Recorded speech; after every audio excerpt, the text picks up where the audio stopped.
Over the past couple years, the Baltimore Ravens have centered not only their offense, but their entire franchise over Lamar Jackson, and with good reason. He's one of the most electrifying players this game has ever seen. He's an MVP, Pro Bowler, led the league in touchdowns. He's finished top 6 in rushing from the quarterback position. He's a great leader for his team. Despite all those superlatives, there are many out there that believe he's not that guy in terms of leading a team to the promised land.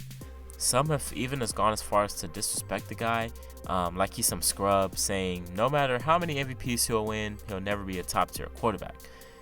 Today, we're going to take a deeper dive as to why I think some people think like that about Lamar Jackson, why I believe those guys are wrong, and why Lamar deserves every penny of his upcoming contract extension. But before we start, make sure to show me some love, man, by like, comment, share, and subscribing, man. We're on our way to over 1,000 subscribers, so any type of love will help me out here. But without further ado, let's get into this video. Like I mentioned though, Lamar Jackson is the Baltimore Ravens at this point. Shout out to the organization for structuring the roster and game plan around their transcendent quarterback. They saw the worth in him back then. He took advantage of the opportunity, and for the most part, he's made the most of it. But I still think he has more potential. He's obviously great, especially with design runs, the power run game, when they pull the guards, read options, run pass options, things like that. But he's also amazing at pocket presence, scrambling, which makes it so difficult to defend. Healthy, he took the Ravens to the playoffs every single year, and that's not going to change as long as he's the guy. Obviously, we can look at the completion percentage and say that he's not the most accurate passer in the world, yeah, but it's not like he doesn't make up for it in other areas. Yes, Lamar has his flaws. Yes, Lamar could be a better down-the-field passer, throwing deep and whatnot. He could be a better passer throwing outside the numbers. When it comes to reading defenses, when it comes to reading coverages, he might be a half a second slower. Yes, those are things Lamar needs to work on moving forward. I agree. But his scrambling and his improvisation ability and just the fact that he is a running threat is an advantage. So the defense has to keep that in mind and adjust their game plans accordingly. As most of the time, they still can't stop him, although they know it's coming. He's 37-12 as a starter in his career, which is top 5 since he came into the league. And we can all point to the playoff disappointments. In 2018 against the Chargers, he wasn't really ready for that stage as a rookie. He looked terrible. He looked like a deer in headlights. Okay. In 2019, I'm not going to lie, he was disappointing.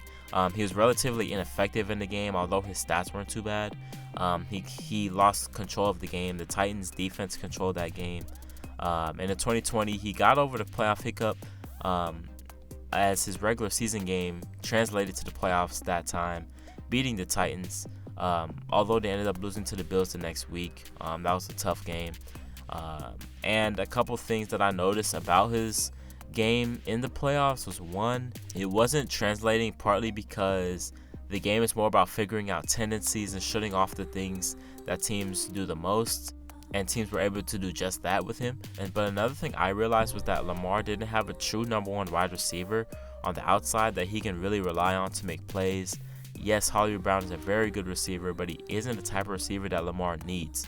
In fact, Hollywood isn't even a number 1 wide receiver material in my eyes, but he was the number 1 wideout for the past couple years. I'm not including Mark Andrews.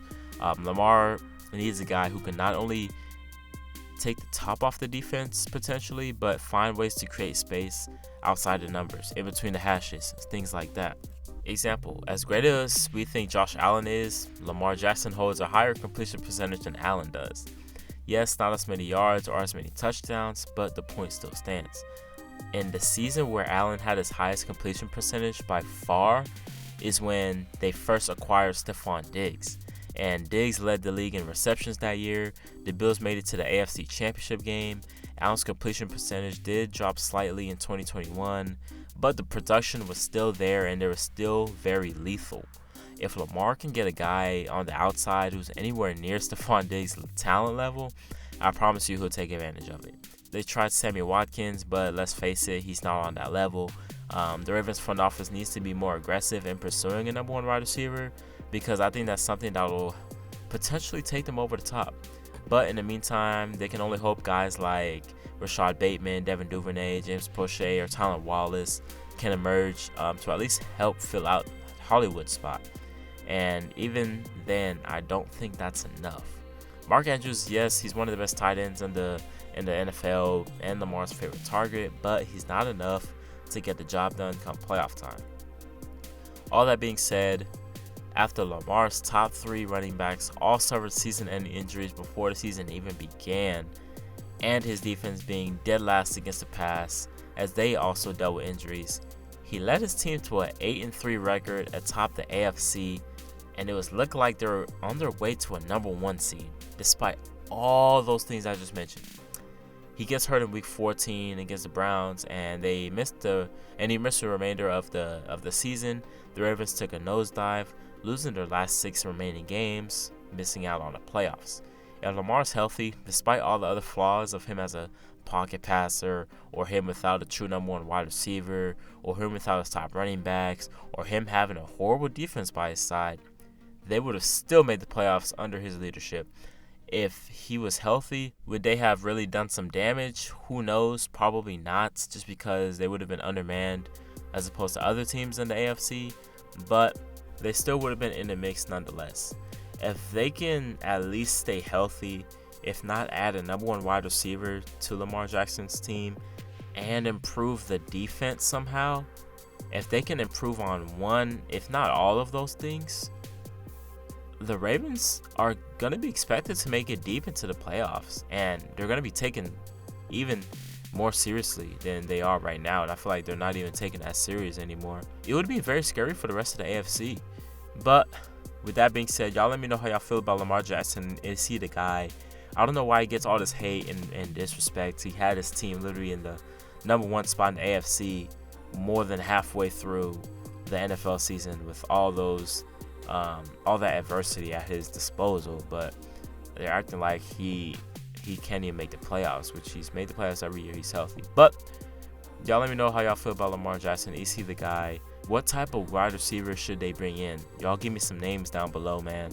I can't think of really any one particular off the top of my head, but a guy that is a for sure number 1 type of dude. That's why I wanted them to go after like a Devontae Adams, but they weren't aggressive enough, so the Raiders snagged them. So y'all let me know how much the defense needs to improve and whatnot. But with that being said, this is Jimmy from Just the Facts, and I'm signing out. Peace.